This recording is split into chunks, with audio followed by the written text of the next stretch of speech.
नमस्कार मित्रांनो, P fact safari सादर करीत आहे महाशिवरात्री विशेष पारायण शिवलीलामृत अध्याय 9 कथा स्वरूपात। या अध्यायाच्या सुरुवातीला शिवनामाचा महिमा सांगितलेला आहे। श्री गणेशाय नमः। जिथे सतत शिवनामाचा घोष होत असतो तिथे जन्म मरणाचा संसार कसा राहील। जो मनुष्य अखंड शिव शिव असा जप करतो तो काळालाही जिंकतो। ज्याला शिवनामाची खरी आसक्ती आहे त्याची पापे नक्की जळून जातात आणि त्याला पुन्हा जन्म घ्यावा लागत नाही, तो शिवरूप होतो। जसे एखाद्या प्राण्याचे मन इंद्रिय सुखात गुंतलेले असते तसे जर ते मन शिवनामात गुंतले तर त्याला कोणते बंधन राहील। जसे धनाची इच्छा करून लोक श्रीमंतीची स्तुती करतात तसे जर कोणी शिवनामात रमले तर त्याला जन्म मरणाचा त्रास कसा होईल। जसे राजाच्या खजिन्यातील धन मिळवण्यासाठी प्रयत्न करतात तसेच जर मन शिवचरणी स्थिर झाले तर त्याला संकट विघ्नांचा स्पर्श कसा होईल। शिवध्यान करणारे खरे धन्य आहेत। नैमिषारण्य इथे सूतजी शौनकादी ऋषींना ही अद्भुत कथा सांगत आहेत। वामदेव नावाचे एक महान ज्ञानी आणि शिवभक्त होते। ते जंगलात एकटे फिरत असत। ते शांत, संयमी आणि त्रिविध भेदांपासून मुक्त होते। दिशा हाच त्यांचा वस्त्र, अंगावर भस्म, दिगंबर अवस्थेत निराहार आणि एकटे भ्रमण करणारे। त्यांच्या मनात काय करावे, कुठे जावे, काय घ्यावे, काय टाकावे असा विचार नव्हता। त्यांना संपूर्ण विश्व शिवमय वाटत होते। त्यांच्या क्षमा, दया, कृपा होती। लोभ, भय, शोक नव्हता। त्यांना कुटुंब, घर, पत्नी, संपत्ती काहीही नव्हते।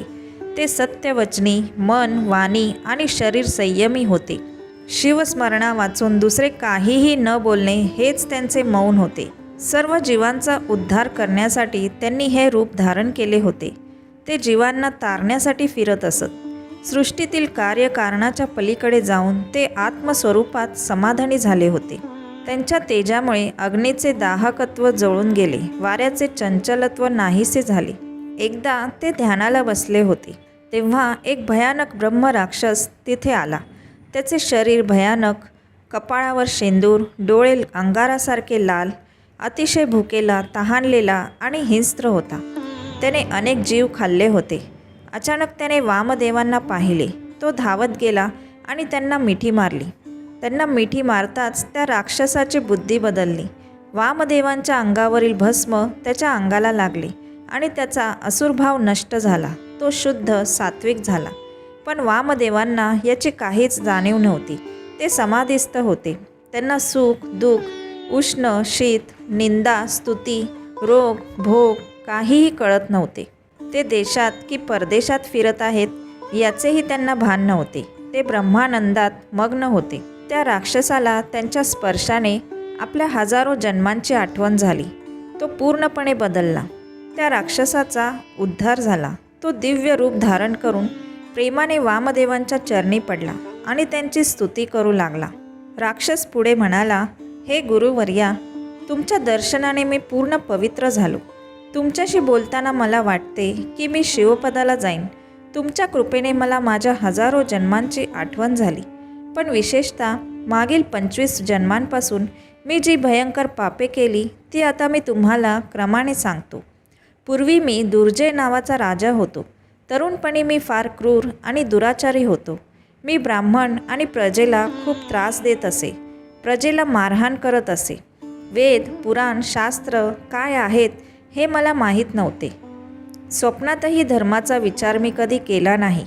मी ब्रह्महत्या व इतर अनेक पापे केली। मी रोज नवीन नवीन स्त्रियांबरोबर भोग करत असे। असंख्य स्त्रिया मी उपभोगल्या।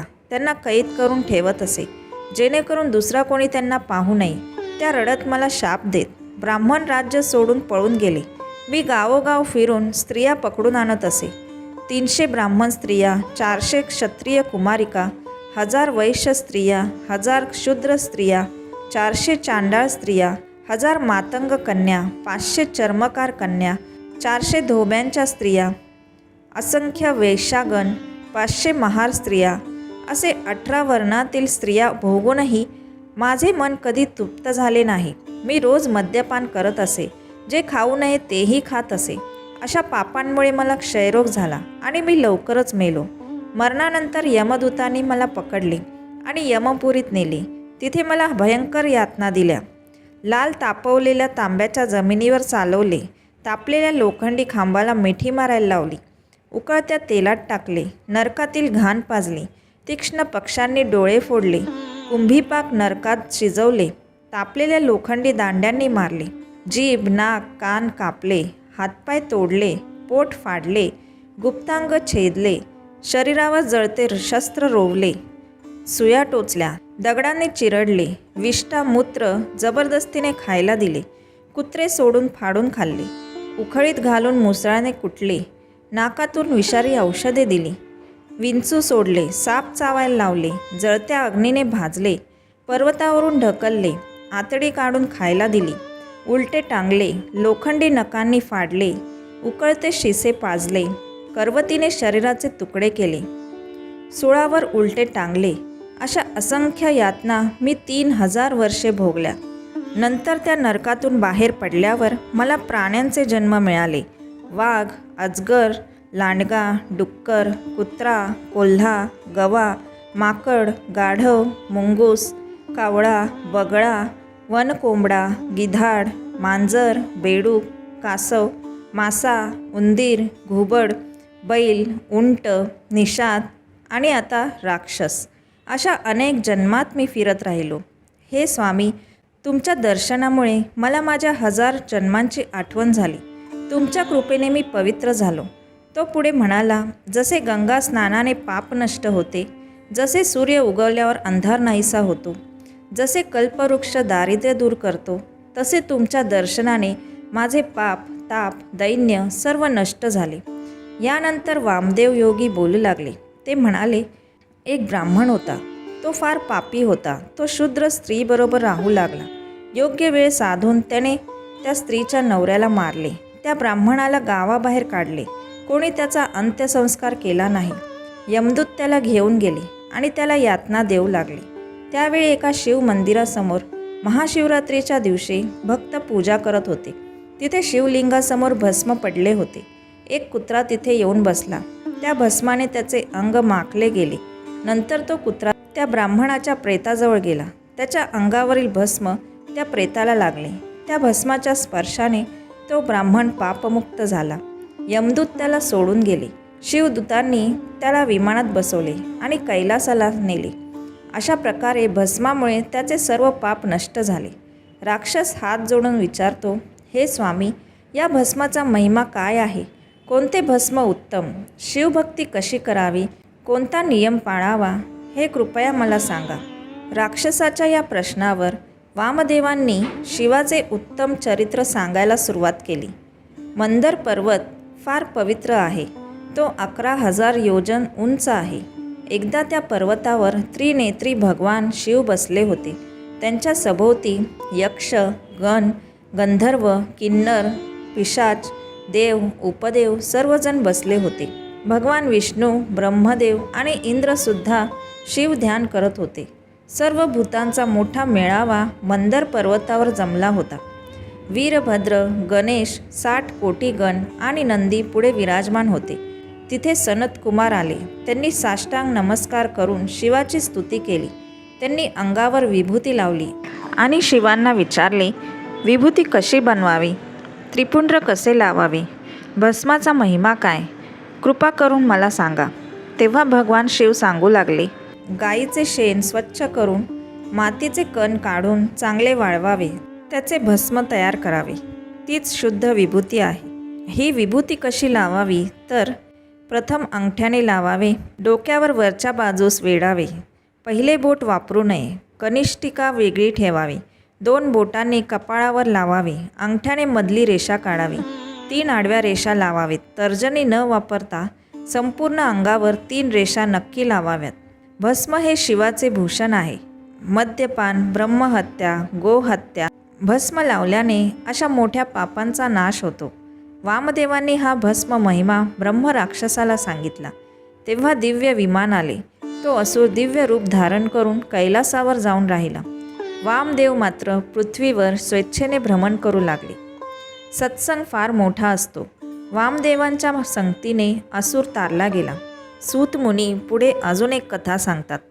पांचाळ देशात जय नावाचा राजा होता. तो पराक्रमी होता. एकदा तो शिकारीसाठी जंगलात गेला. त्याच्यासोबत अनेक शिकारी होते.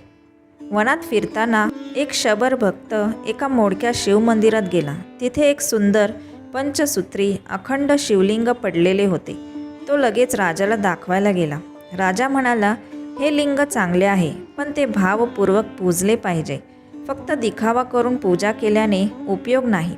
राजा म्हणाला, जसे काही लोक दुकान मांडून विक्री करतात, ब्राह्मण वेश घेऊन यात्रेत फिरतात, साधू संतांचा वेश घेऊन लोकांना फसवतात, तसं दांभिकपणे पूजा करू नये. भावाशिवाय केलेली देवपूजा व्यर्थ आहे. तो शबर म्हणाला, राजा, पूजा कशी करायची ते मला सांगा. राजा हसला आणि त्याची गंमत करावी म्हणून त्याने सांगितले, पूजेचे अनेक प्रकार आहेत, पण रोज नवे पवित्र चितेचे भस्म आणावे. चिताभस्माशिवाय नैवेद्य अपूर्ण आहे.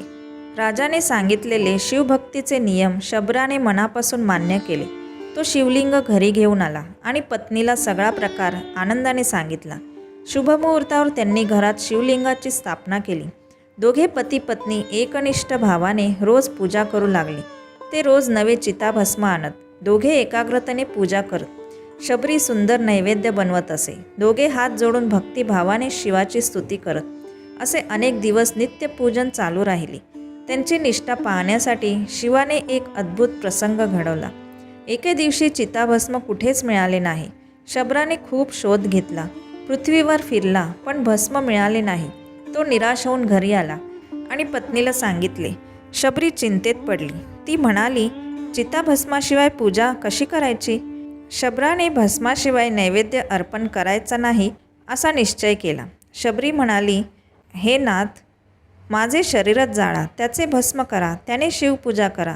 ती घरात बसली, शिवध्यान करू लागली. अग्नी लावला आणि स्वतःचे शरीर जाळून भस्म केले. शबराने ते भस्म घेतले आणि प्रेमाने शिवाला लावले. नैवेद्य आणायला दुसरे कोणी नव्हते, पण तो भक्तिभावाने पूजा करू लागला. शबरी रोजप्रमाणे उत्तम नैवेद्य घेऊन येत असे. अशी त्यांची सवय होती. त्या दिवशीही तो पूर्वीसारखा नैवेद्य द्या असे बोलावू लागला. तेव्हा चमत्कार झाला. शबरी दिव्य रूप धारण करून उभी राहिली. ती रंभा, उर्वशी, मेनका यांच्यापेक्षा अधिक सुंदर दिसत होती. इकडे शबर शिवभक्तीत एवढा रमलेला होता की त्याला याची जाणीवच झाली नाही. तिने 4 प्रकारचे नैवेद्य आणले आणि पतीला दिले. शबराने ते नैवेद्य अर्पण केले. दोघांनी षोडशोपचार पूजा केली. हात जोडून त्यांनी स्तुती केली. पूजा पूर्ण झाल्यावर शबराने पाहिले, त्याची पत्नी दिव्य अलंकारांनी सजलेली उभी होती. तो स्वतःही शिवरूप झाला. तेव्हा दिव्य विमान आले. वाद्ये वाजू लागली. सुगंध दरवळला. शिवाचे विमान आले. शबर आणि शबरी दोघेही दाम्पत्य विमानात बसले आणि शिवपदाला गेले. एवढ्यात राजा सिंहकेतू तिथे आला. त्याने ते पाहिले. राजा म्हणाला, मी विनोदाने भस्मपूजेबद्दल सांगितले होते, पण शबराची निष्ठा धन्य आहे. तो कैलासाला गेला. शबरीही धन्य आहे. तिने शरीर अर्पण केले. या घटनेनंतर राजा सिंहकेत नेहमी शिवभजन करू लागला. तो शिवरात्री, प्रदोष, सोमवार व्रत पाळू लागला. शिवपित्यर्थ दान करू लागला. अखेरीस तोही शिवरूप होऊन शिवपदाला गेला. शिवभक्तीची निष्ठा महान आहे. इथेच 9वा अध्याय समाप्त होतो. श्री सांब सदा शिवार्पणमस्तु. ओम नमः शिवाय. ओम नमः शिवाय. ओम नमः शिवाय. ओम नमः शिवाय.